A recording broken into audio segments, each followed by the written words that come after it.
Sa gitna ng pagtaas ng presyo ng petrolyo dahil sa giyera sa Middle East, nagkakawang gawa na ang mga Pilipino para tulungan ng mga kababayan nating public utility drivers na pinakaapektado ng krisis sa langis. Isa na riyan si sparkle artist Kailin Alcantara. Kahapon, namahagi siya ng libreng gasolina sa mga driver sa Quezon City. Kahit na maliit na tulong man daw, sabi niya, a little kindness goes a long way in a world that needs it most. It's just a personal lang po siya.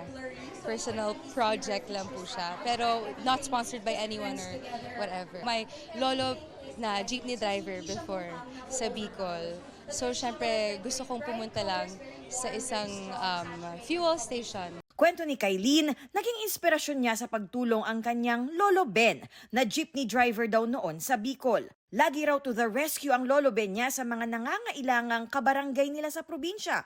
Dahil dito, malambot daw ang puso ni Kailin sa mga driver. Si Kailin din mismo, nagtitipid din daw sa gitna rin ng pagtaas ng presyo ng basic necessities ngayon. Bawas sa paglabas-labas kasi para hindi masyado magastos po sa gastos ko, Lord. Bawas talaga sa lahat ng expenses. Sa bahay, as much as possible, sarado lahat, na-unplug lahat ng mga kailangan i-unplug.